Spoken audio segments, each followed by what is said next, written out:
Hammaga assalomu alaykum, hurmatli treyderlar. 10 dollardan 150 ming dollargacha challenge'imizni bugun 14-kuni. Xudo xolasa bugun ham take profit olishga harakat qilamiz. Qani bo'lmasam savdoni boshlaymiz. Xudo xolasa savdoni boshladik. Allohga shukr, o'tgan safar ham, undan oldingi safar ham take profit oldik. Hozircha stop loss olganimiz yo'q. Ilohim stop loss olmaylik. Savdoni boshladik. Savdo qilayotgan joylarimni hammasini tezlashtirilgan kadrda qo'yib boraman. Savol va takliflaring bo'lsa, bemalol kommentariyada aytishingiz mumkin. Hammasini o'ylab sizlarga kommentariyaga javob aniq yozaman. Podpiska tashinglar. Podelиться, shu hamma o'rtoqlarga jo'natinglar. Ko'ringlar, xudo xolasa shu 10 dollardan 150 ming dollargacha xudo xolasa qilaman. Shu strategiyani sizlarga tekinga sovg'a qilaman. Uning uchun sizlar meni kuzatib borsalaring bo'ldi. Qani bo'lsam ketdik, boshladik.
Xudoga shukr, bitimimiz foydada yopildi.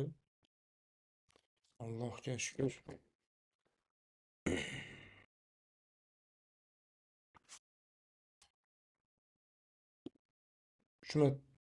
Uch martadan 4 marta stop oldik.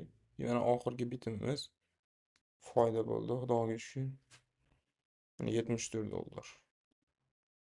31 dollar. Bugungi foyda maqsadi 2 dollar edi. Biz 31 dollar 53 sent foyda qildik. Bu qilgan foydalarimni, ideyalarini hammasini kanalga tashab boraman. Sog' bo'linglar, salomat bo'linglar, obuna bo'lib qo'yinglar, kuzatib boringlar. Xudo xolasa 150 ming dollar ham qilamiz inshaalloh.